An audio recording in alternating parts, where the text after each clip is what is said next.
Rick Bucher will be covering Rockets Warriors tonight. He writes for Bleacher Report, also works for SiriusXM as the NBA reporter. Rick joins us now. Rick, how are you? I'm good. How are you, Dan? I've been great. I could use a little more drama in the NBA Finals here. I think just the Clippers Spurs has had the only drama for me. What about you? Yeah, well, I think we had it in the second round. Certainly, the Clippers Rockets was the most compelling, but Grizzlies and Warriors got interesting there for a second.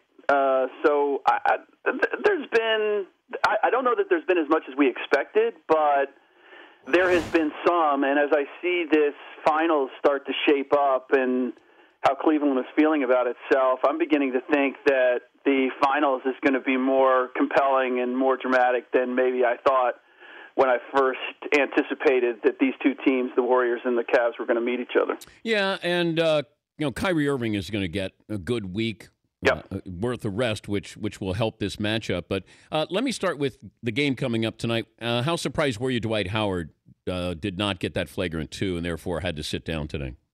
I knew early on yesterday that they were probably not going to overturn it. And now that we have the ability to look at replay, and the NBA front office in some ways is already weighing in on these decisions before the game. I mean, when the decisions are actually made, I wasn't that surprised. I do question, and I have questioned, the consistency in all of these flagrant fouls, and I really believe it's a byproduct.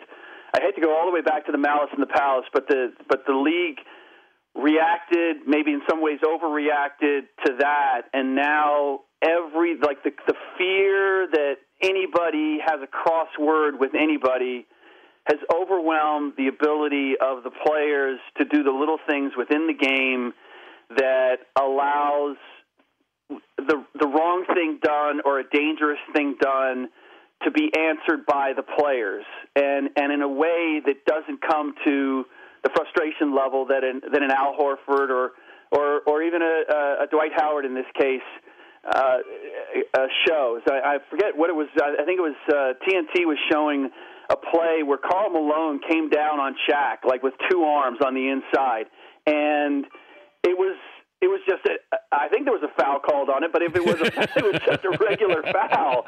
And today somebody would have been booted out of the game. He would have been booted, and we would have been talking about, is he going to be suspended in an additional game for that? Well, I'm looking at video here with Bill Laimbeer and Robert Parrish. Robert Parrish punches him twice. Yeah. There weren't any fouls called. Yeah.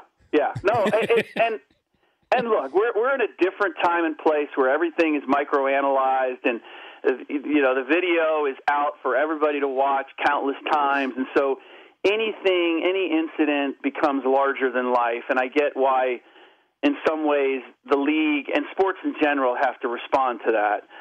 But I just feel as if there's a lack of trust with the players, and there's, when you put it in the hands of the officials, they're not necessarily in tune, even though they're right there. The difference between a malicious act and an aggressive act, we see the mistake made, the interpretation between those two all the time. It's like a referee who gives a technical when a guy's yapping, and you give him a technical on top of it. Now you've really pissed him off instead of quieted him down.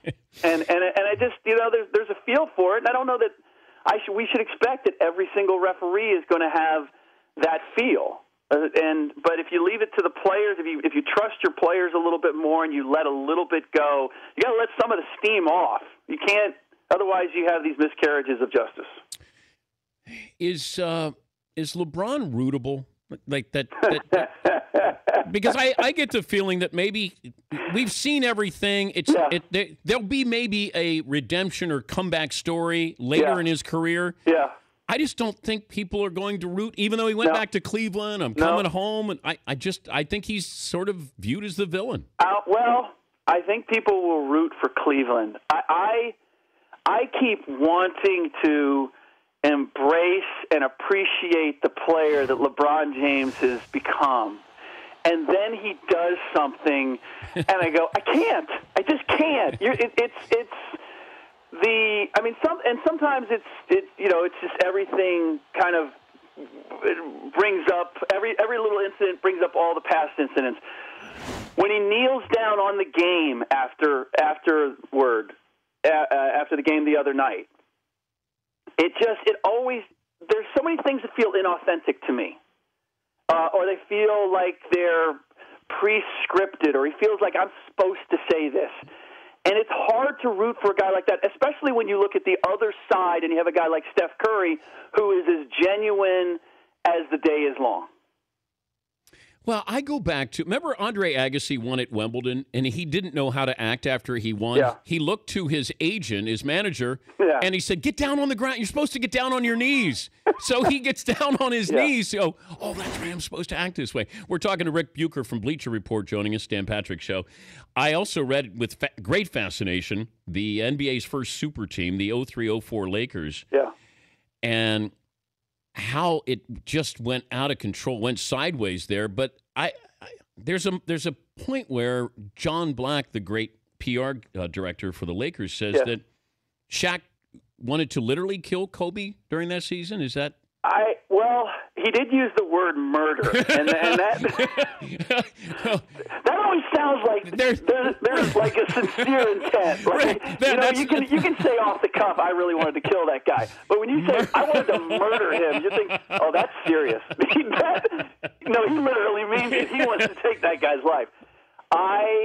Look, I wasn't there. I do believe that was in reference to when Kobe was talking to the police in Colorado and suggested that maybe he should pay off his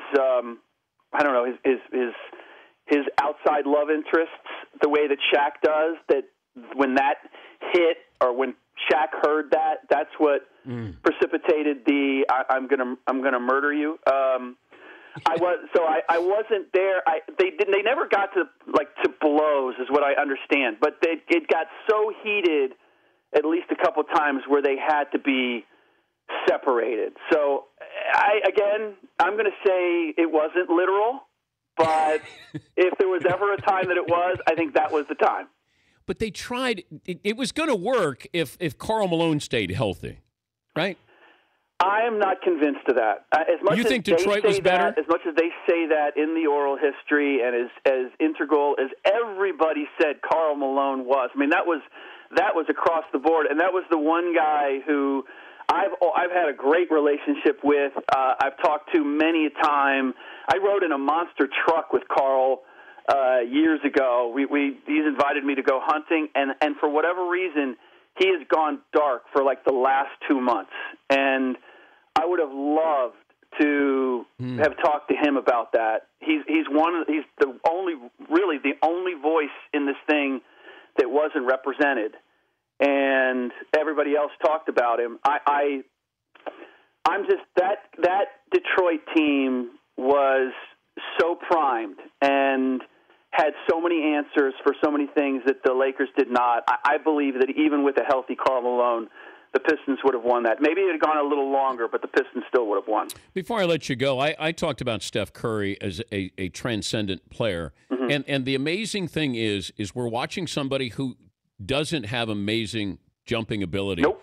Has a great handle and a quick release. Yep. It's a slight build. And you will see the impact on players, kids who are watching now. Yeah. 10 years, 5 years from now, they're going to emulate Steph Curry. Mm-hmm. And that's when you have that transcendent player. Jordan did this. Magic did that. There were big men wanted to be passers.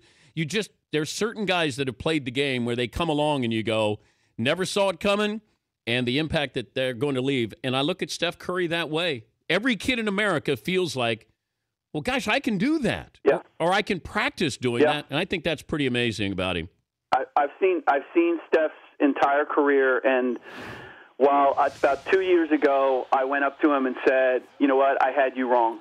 You can play, and you can be a superstar in this league. Because I just didn't think of it because of those physical limitations, that he was always going to have that. He's going to have that as an issue, to be a dominant player. And even then, I didn't expect that I was talking to a future MVP. Yeah. And I can tell you that on the playgrounds here in the Bay Area, I see I coach some kids, 5th and 6th graders, and you can see it. They're all working on their Steph Curry game, and it's amazing.